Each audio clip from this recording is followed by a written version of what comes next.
करनाल के सेक्टर 9 में कुंजपुरा रोड स्थित ब्यूटिक में ब्यूटिक संचालिका द्वारा फांसी का फंदा लगाकर आत्महत्या करने का मामला सामने आया है। वहीं जब घटना की सूचना पुलिस को दी गई तो पुलिस ने मौके पर पहुंचकर शव को कब्जे में लेकर मामले की जांच शुरू कर दी है।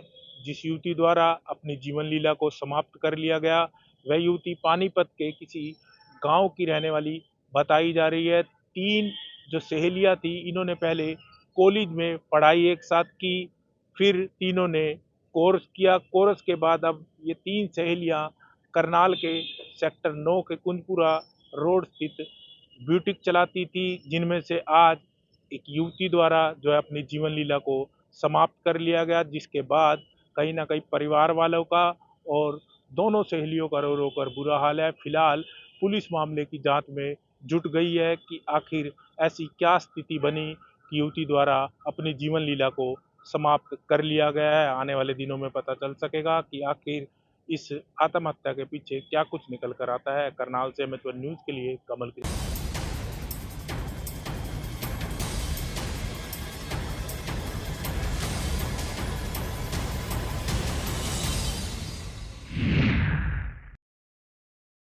फरीदाबाद पुलिस को एक बार फिर बड़ी सफलता हाथ लगी है। दरअसल आपको बता दें, बीते कल सुबह 8 बजे फरीदाबाद के सिविल अस्पताल से चोरी हुए नवजात शिशु मामले में फरीदाबाद क्राइम ब्रांच बड़खल की टीम ने मात्र 10 घंटे में दिल्ली के सुल्तानपुरी इलाके से नवजात शिशु को बरामद कर लिया है और सकुशल परिवार को नवजात शिशु सौंप दिया है। नवजात शिशु पाने के बाद परिवार में खुशी की लहर है। तो वहीं आपको बता दें, बच्चा चोरी करने वाली जो महिला है और उसकी जो साथी महिला है, साथ ही साथ उसका जो बॉयफ्रेंड है, उसको भी पुलिस ने जो है वो हिरासत में ले लिया है।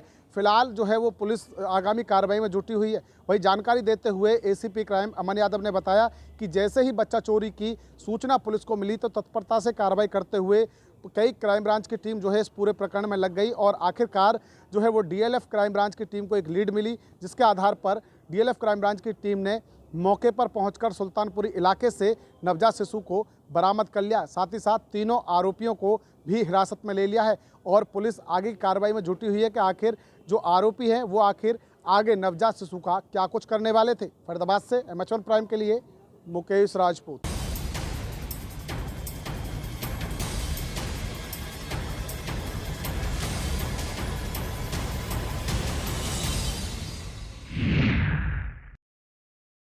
पलवल में इनेलो की कार्यकर्ता मीटिंग में हरियाणा के वरिष्ठ इनेलो के नेता अभय सिंह चौटाला पहुंचे और 25 तारीख को होने वाली सम्मान दिवस रैली के मौके पर कार्यकर्ताओं को न्योता दिया। इस अवसर पर कार्यकर्ताओं में भारी जोश दिखा और उन्होंने कहा कि आने वाले 2024 में इनेलो की सरकार बनेगी, जिसको लेकर उन्होंने कहा कि वहाँ इंडिया गठबंधन के बड़े नेता भी इसका रैली में शिरकत करेंगे और उसके बाद हरियाणा की दिशा और दशा बदलने का काम शुरू हो जाएगा, जिसको लेकर उन्होंने भाजपा सरकार पर और जेजेपी सरकार पर भी जमकर निशाना साधा। मेवात में हुए दंगों को लेकर उन्होंने कहा कि इससे सरकार का फेलियर साबित होता है। अभी तक जो इसके मेन आरोपी थे उनकी गिरफ्तारी ना होना सरकार की कहीं ना कहीं इंटेलिजेंस के ऊपर भी सवालिया निशान खड़े करती है, जिसको लेकर उन्होंने मोनू मानेसर की गिरफ्तारी के ऊपर भी एक बात कही कि यह गिरफ्तारी 8 महीने पहले हो जानी थी, परंतु अब गिरफ्तारी हुई है, इसमें भी सरकार की पूरी तरह से नाकामी साबित होती हुई नजर आ रही है। जिसको लेकर उन्होंने कहा कि सब सरकार में जो पढ़ा लिखा युवा है पूरी तरह परेशान है और जो शिक्षित होने के लिए हरियाणा की शिक्षा नीति भी पूरी तरह फेल है और इसीलिए वह बाहर विदेश में जाकर पढ़ाई कर रहा है और वहीं पे कमाने के सोर्स भी ढूंढ रहा है। परंतु अगर इनेलो की सरकार बनी तो युवा यहीं पर पढ़ेगा और यहीं पर अपना रोजगार के साथ काम करके अपने परिवार के साथ गुजारा करेगा। कहीं ना कहीं इनेलो की तरफ से जो कार्यकर्ताओं को संबोधित करते हुए अभय सिंह चौटाला ने कहा कि आने वाला समय अब इनेलो का है और अब भाजपा और जजपा की सरकार से आम लोग त्राही त्राही चिल्ला रहे हैं। वहीं कांग्रेस के ऊपर भी उन्होंने कहा कि कांग्रेस में घोटालों के अलावा कुछ नहीं हुआ और उनका शासनकाल भी हरियाणा के हर व्यक्ति ने उनको बड़ी बारीकी से देखा। परंतु आने वाली 25 तारीख की सम्मान जो दिवस रैली मनाई जा रही है, ताऊ देवीलाल को लेकर जो वहाँ पर कार्यक्रम आयोजन किया जाएगा, उसके बाद किस तरह की हरियाणा में सरगर्मी तेज हो जाएगी और राजनीतिक प्रयास किस तरह कयासे लगाए जाएंगे, ये इस रैली के बाद ही कुछ निकल कर सामने आएगा। कैमरामैन करतार के साथ नितिन शर्मा, एमएच1 न्यूज़, पलवल।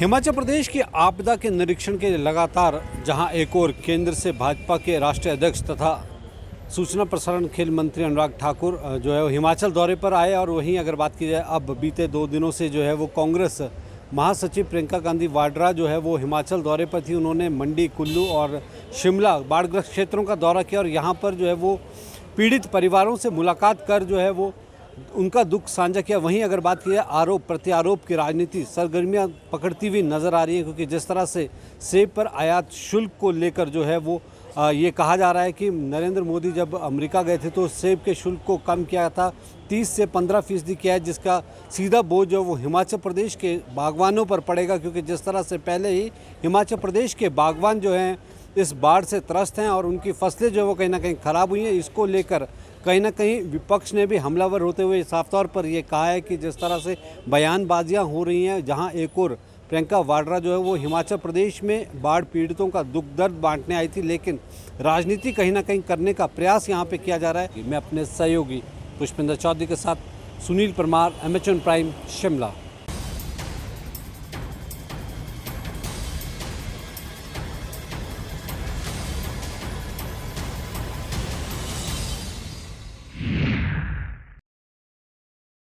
पंजाब में स्कूल ऑफ एमिनेंस को लेकर शिक्षा की क्रांति का दौर शुरू हो गया है।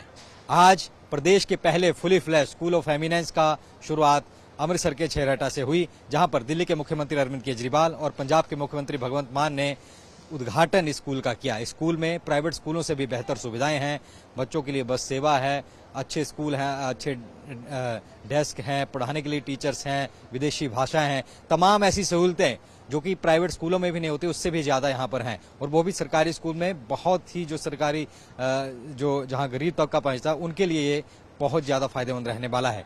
तो वहीं अमृतसर में ही एक रंजीत एवेन्यू में आज एक रैली भी की गई। रैली स्कूल क्रांति को लेकर की गई, जिसमें हरजोत बैंस जो कि शिक्षा मंत्री हैं उन्होंने अपनी बात रखी और अगले आने वाले कुछ सालों के लिए शिक्षा को लेकर क्या रोड मैप होगा वो बताया। और ये भी बताया कि अभी तो एक शुरुआत हुई है, अभी पूरा 117 जो विधानसभा है 101 में बन गया, 117 16 में और स्कूल ऑफ एमिनेंस खोलने हैं। और साथ ही में जो अन्य स्कूल हैं, किसी की 4 दीवारी लगनी है, किसी के बाथरूम ठीक होने हैं और तमाम स्कूलों में वाईफाई लगे सरकारी स्कूलों में, इसके लिए एमओयू भी आज साइन हुआ। वहीं भगवंत मान ने आज बयान देते हुए कहा कि अब वो दौर चला गया है, अब हमें जो स्कूल शिक्षा क्रांति और अच्छे स्वास्थ्य को लेकर के दौर पंजाब में शुरू हो गया है। वहीं अरविंद केजरीवाल ने इस दौरान वन नेशन वन इलेक्शन पर भी कहा कि ऐसा मत होने देना, क्योंकि बीच बीच में इलेक्शन होते हैं, नेता आपके पास आते हैं, काम कराते हैं, नहीं तो नेता 4.5 साल के बाद ही शक्ल दिखाएंगे। तमाम चीजें कही गई और इन सब चीजों के बीच आज ये रैली संपन्न हुई और पंजाब को पहला स्कूल ऑफ एमिनेंस मिला। अमृतसर से कैमरामैन आदित्य के साथ नितिन दीवान, MH1 न्यूज।